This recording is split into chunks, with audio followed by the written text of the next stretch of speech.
Thank you for tuning into Literary Blend, a publishing podcast.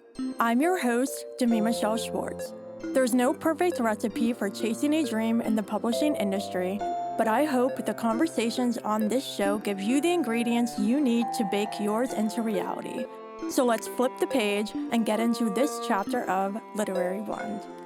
Hello, friends. Welcome back to Literary Blend. Today's chapter is called The Indie Writing Life, and joining me on the show to cover this topic is an author I'm so excited to have a conversation with. Please welcome Shaelynn Long. Hi, Shaelynn. Hi, how are you? I'm fantastic. How are you? I'm great. Fabulous. Well, I'm so excited to chat with you today. Before we dive into our topic for this chapter of the show, I would love for you to share a little about yourself and your journey in publishing so far. Sure thing. So I've been writing a long time, most of my life. I don't really remember a time when I wasn't a writer. But I started studying it formally when I was about a junior in college, and I had only ever known about what I consider now to be traditional publishing, and that was sort of the path that I thought I was on. Um, and then life kind of got in the way. I stopped writing for a long time. Um, a little bit of self-publishing, which was quite an experience, and I definitely learned a lot through the work that I did on my own. And then started an MFA program at Southern New Hampshire University, where I met some very, very cool people who have now become not only friends, but a writing group that I still collaborate with. And some of them have gone on to have really interesting careers in various avenues of publishing, which led me to not only find an editor, but also a publishing house. And so now I'm an indie published author, which has been quite a journey and definitely not the path I thought I was on. But pleased to say that I'm a published author, which is an absolute and total dream come true. I love all of that so much, and I just want to highlight that every path to publication is valid. There are different paths, and based on your personality or your goals, there's a lot of things that contribute to why you would pursue a certain path of publication. And so I'm really excited to dig deeper into your choices, lessons you've learned along the way, and much more. So, why did you shift from, because you said you were intentionally starting with the thought of pursuing traditional publishing, but then you took Yeah. the self publishing route. So, what influenced that decision? Well, the very first book that I ever wrote was actually a memoir, which is quite an undertaking for like a very young 20 something. I'm not sure exactly what I thought my life experiences to that point had been that I needed to write a memoir, but I took a creative nonfiction class in college. Really enjoyed the experience. Decided to shift my degree from fiction writing to studying composition. So, this was for my first graduate degree. And through the process of that course, I learned a little bit more about self publishing, and I wasn't really interested in any kind of notoriety. I didn't really want the book to be widespread, despite very much wanting it to be in the world. And so that book was called Dirt Road Kid. It's no longer in publication. I've pulled it from all the platforms just because at this point it's not really the style of writing that I do, and it's also a completely separate genre that I currently write in. And so I initially started self-publishing because I understood that traditional publishing was going to have a much more, not maybe a global effect or global impact on my life, but that the potential was there and it just wasn't something I was comfortable with. And we can chalk that up to anxiety or just being really young at the time. But it just traditional publishing no longer felt like the path that I wanted. And so I first self published my memoir and then several books of poetry that, again, I wanted in the world, but just wasn't necessarily interested in pursuing anything that could potentially sort of shine a light on the work that I was doing. I love that so much, and I really like especially how you recognized qualities about yourself that made you think, you know what, traditional isn't for me, and going self-publishing, and then later down the road going with a small press seems like a better fit for you as a person. And I think that's why it's really important for us to recognize what is a fit for us, because publishing is a place where we can get into a lot of comparison and looking at this author's doing this and this author's doing this. But what we really don't know behind the scenes is what their person is like. What are their goals? What are their dreams as Right. an author? And that's different for everybody. And so I think it's really great how you didn't let any kind of outside influences stop you from making that shift, and you took that path because you felt it was the best fit for you. Yeah, there are many things that I am thankful for, and one of the things is being, I'm 40 years old, and I just turned 40 just before my very first book was published with Wild Ink. And I think that being that age and having the various experiences that I've had, and already having sort of traveled down a few different publishing journeys and kind of understanding the differences between the various methods and the various options that I had in front of me, that indie publishing just really felt like the right fit for not only who I am, but also just where I'm at in life. I'm pretty focused on keeping peace in my life and good energy. And so I'm much more interested in attracting people and organizations and groups into my life that just bring something to the table and that I feel really good around, versus aiming for a goal that, for me, traditional publishing was just really difficult, and there was so much nervousness and anxiety and even just disappointment and just then sadness and almost a grief in a sense. It was just too much for me, and it didn't sit well in the current space that I'm at in my life. So I'm very grateful to be at a stage where I was okay just saying, "All right, this is what I need and this is what I want." Yeah, I mean, that's totally valid. I'm agented, and just going through the querying process was so damaging Oh, to the yeah. point where I still have like anxiety when I get email notifications. I feel like just such stress on my writing at times, like making Yeah. a certain level of perfection, which is ridiculous because art isn't perfect. It never can be.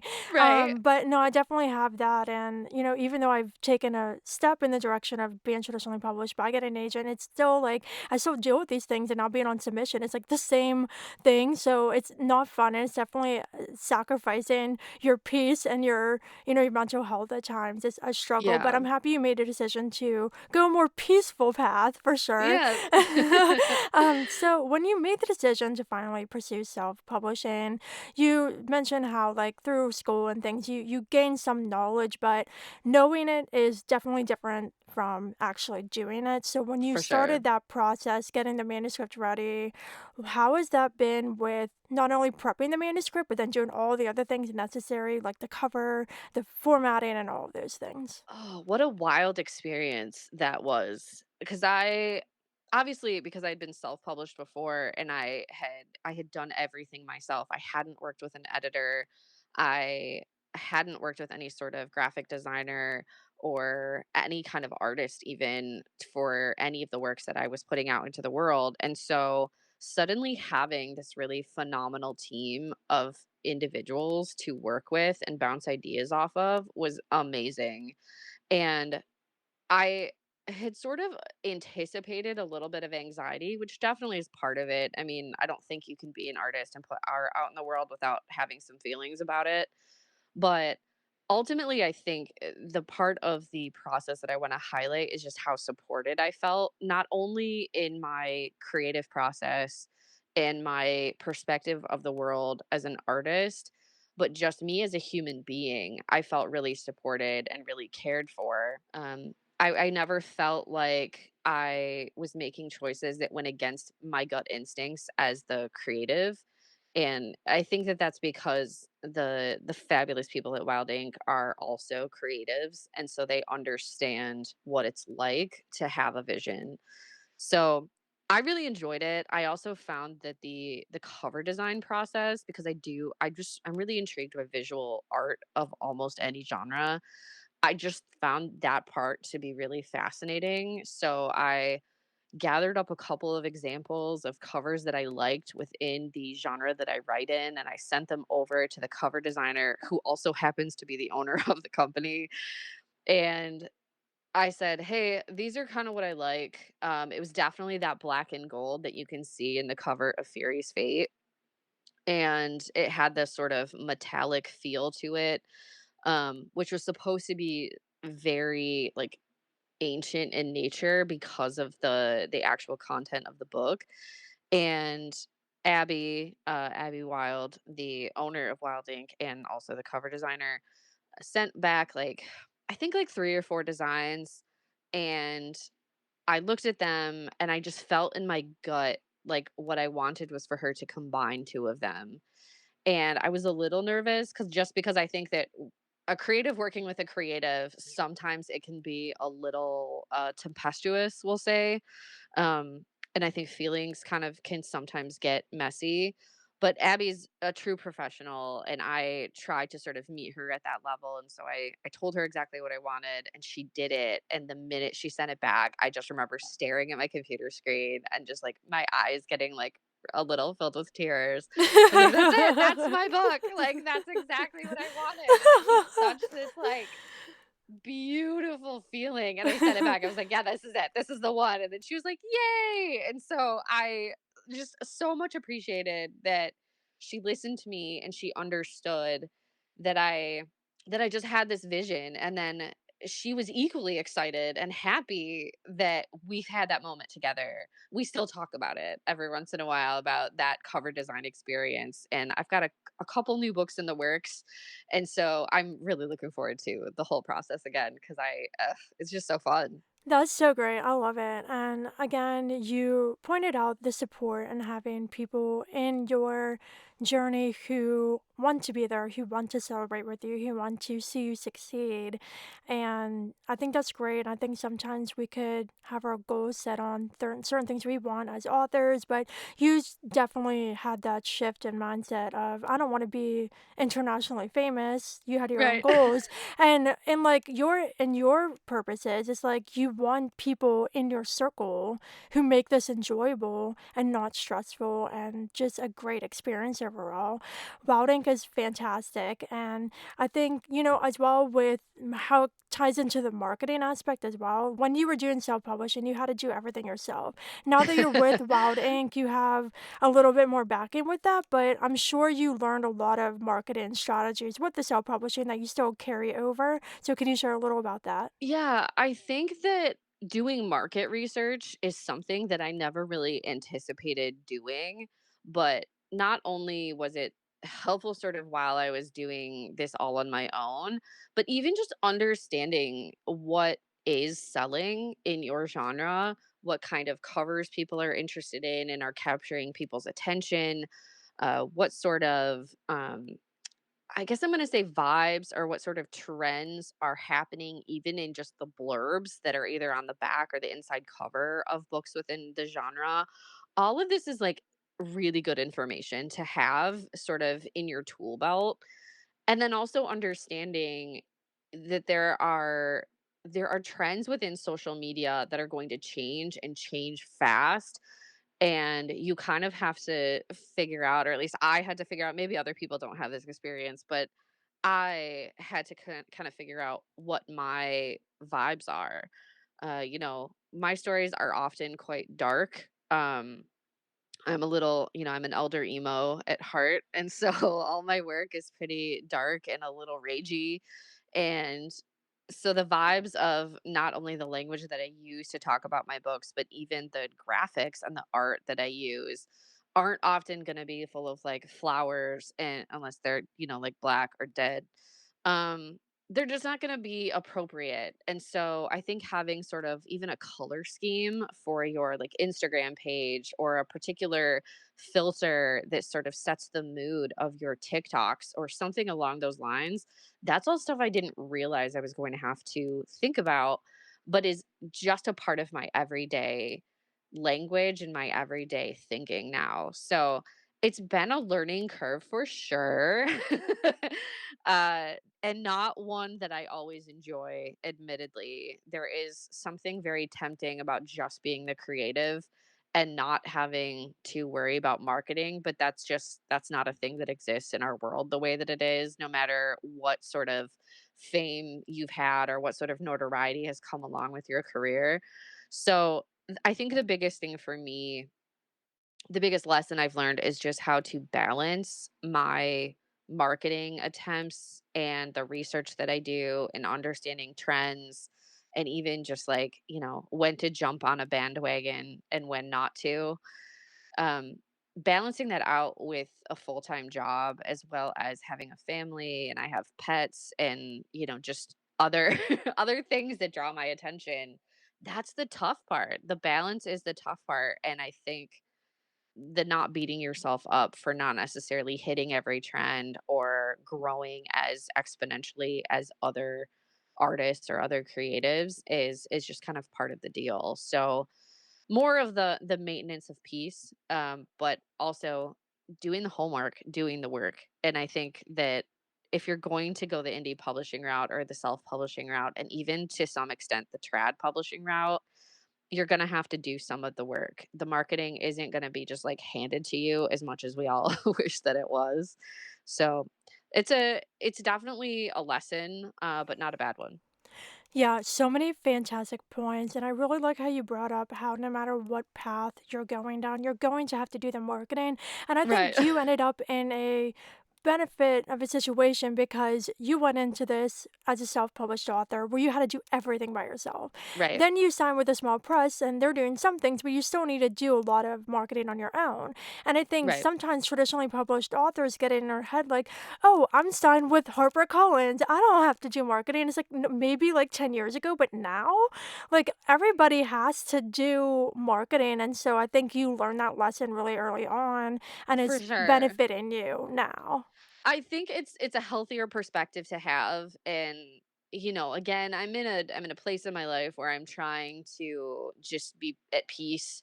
And so the more that I can just come to terms with the fact that if this is something I want to pursue, this is how it's going to be, and finding a way to work it into my life in a way that works rather than something that feels like a really heavy lift. That's just better for me, and that's a better experience for everybody. And I mean, Wilding's quite small and we're all kind of figuring this out together as well. And one of the things that I really love about their particular approach to publishing is that they have a group where, like a Slack channel, where all of their authors can get together and we all support one another in our publishing journeys. And so even if you are alone and the marketing sometimes does feel heavy, you're not really by yourself, and there's a ton of people with skill sets that can enhance yours, or you can use to collaborate, that exist there. So it's been a wild ride. But all in all, the marketing is just a piece of it, and I think unfortunately or fortunately, depending on how you want to look at it, to be creative is to also be in marketing, and that's just how it is. So I'm doing my best to just be okay with it. Yeah, yeah, and about the community aspect as well, like, Wilding is great with that, as you mentioned. I feel like I'm an adopted child of Wilding because I don't have any books published with them, but, like, I'm a publicist. I've been in their anthologies. I am an Yeah. editor for Prom Perfect, and I'm like, I'm part of the family, but not like the rest of you, but I'm like, I'm a part of Wilding too. No, Oh, like, yeah. the community is amazing, and I think it makes it easier too when you're not alone. If you have questions about things, you can ask people. If you have books coming out around the same time as other authors, you can boost each other. That supports it, and I think that's really, really important. You shouldn't have to do anything by yourself. For sure. And especially with just, book talk is not something we could have planned for, right? There are just certain trends and certain things that happen, especially in the selling of books, that you can't plan for. And so then you're all just there together trying to figure it out. But at least for me, I would rather be with a group trying to figure it out than all on my own sitting in the corner wondering how in the world I'm going to navigate this situation. So the family aspect to the small publishing house is a real benefit, and I would encourage anybody even considering indie publishing to look for a place that has a pretty good community of authors that works for the style of collaboration that you're interested in. For sure, absolutely. So before you mentioned that it's important for you to find a balance between your writing and the marketing and also having a family and other commitments, what kind of tips do you have for other authors who are struggling to find a balance as well? I think Boundaries have been so huge for me. Just being very present in whatever it is that I'm doing. And so I set aside time each week for marketing, and I try to stay within that scheduled window of time. And so, maybe that's taking 20 minutes every night to make a TikTok, or I take a couple of hours on a Friday afternoon when I'm not teaching to put together a few Instagram posts so that I can distribute those during the week. Um, I often take a few minutes of every day and kind of plug away at my monthly newsletter. And so there are just things that I do that I schedule, but my entire life is in a planner, and I'm so old school that it's like a paper planner, and it's got like stickers and it's color coded and everything, but it's the only way I can make sense of my life because I have a child who's very athletic. We're not sure how that happened, but he's very athletic. And he's got two real nerds for parents and somehow is like a poor kid. So I've got, his schedule, and I've got my teaching schedule, and then I've got my writing schedule and my editing schedule and then my marketing schedule, and it's a lot.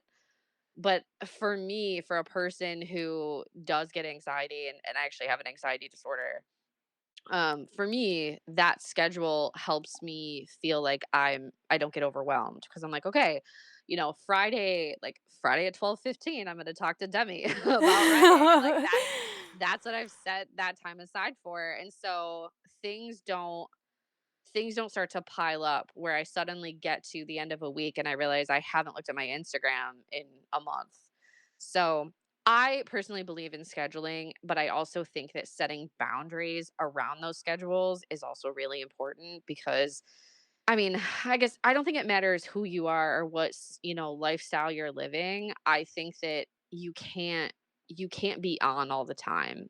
So it's important to take that time off to sort of reset everything, especially in these creative fields where we really need to harness that energy. You've got to take time off where you're not thinking about the business side of things, and sometimes you need to take time off where you're not thinking about the creative side of things, and that's just kind of how it is, or at least that's what I've come to realize. Yeah, a lot of great points. Scheduling is really important. Boundaries are really important. I've started to personally not do freelance editing work after dinner for a while. I was doing it like first thing in the Yep. morning and then all day and then after dinner. And then it's like, but when am I going to do my writing? When am I going to do Right. music stuff? When am I going to do all the other things I have to do? When am I going to edit podcast episodes? And it was like a thing where it's like, oh, I have to be working. But it's like, no, like it's 7 o'clock at night. You do not need to be editing a manuscript right now. And it took me a really long Exactly. time to like make myself believe I didn't have to be doing it. But then I finally got to the point of like setting those boundaries for myself and having work hours for myself and then stuff for me to do in other times of the day.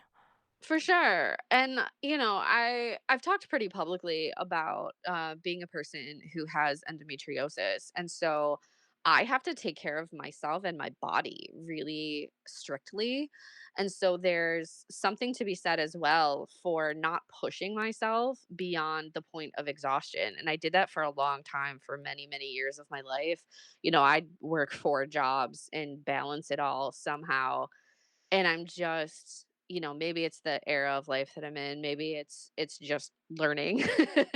But it's really important, I think, to make sure that you're feeding all aspects of your body, which also means resting when you need to. And so I have rules now about when and where I'll check email. If my kid's on a soccer field, I'm not checking my email. And I used to check it so many times a day. I would respond to all my students within like 15 minutes and they loved it, but I also wasn't present for things that were happening and I was missing out on a lot of aspects of my life. So I'm clearer now and I'm stricter now about rest and food and writing and marketing and all of that stuff, but I think I've gotten better because of it. Yeah, no, for sure. So we've covered so much amazing information during this conversation. And just to wrap up on our main chat, what are some final thoughts you would like to share about pursuing indie publishing? I think that writers need to take a beat before just taking the route that seems to be the most traveled or the most popular.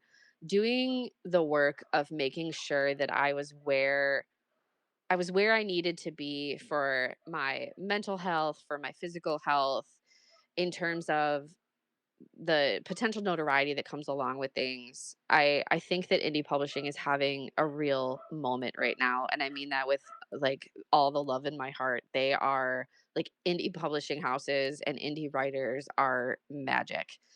And while I absolutely love my experience, I also recognize that it's not the right fit for some people. So I think just doing the homework, making sure that you land somewhere that's going to be a place for you to grow and evolve in is paramount. Like prioritize you, babe. Like that's what you got to do. You got to prioritize you and whatever magic you are carrying in your soul, and then find the place where you can be your, beautiful magical soul, and do the kind of work that you want to put out in the world and that fulfills you. And there's just nothing like, don't let other people tell you where you need to be. Just you take a beat, you figure that out, and I promise you it'll be okay. Perfect. Could not have said it better myself. That was absolutely perfect. Well, thank you for sharing that. And I would love to give you an opportunity to pitch Fury's Fate. Sure. So Fury's Fate is an urban fantasy novel that follows the sort of midlife crisis of one of the three ancient Furies. Her name is Olivia. Um, and she is starting to question not only everything that's happening in her life, but also even what she knows about how she came to be in this sort of existence. So it's sort of part thriller, part love story, part mystery. But it's a super fun journey, and I am getting so many questions now about a sequel that I'm gonna say right here and now it is happening. I don't know when it'll be out, but it is. I've started outlining it, so it is in the works. But definitely, it's a good time to be checking out Olivia's story and kind of see what she's up to. Fabulous. Well, this brings us to the plot twist where I get to ask you a fun question you couldn't have seen coming. And Awesome. speaking of Fury's Fate, which has a tie to Greek mythology, what are some of your other favorite Greek mythological characters or myths that you would potentially like to reimagine in the future?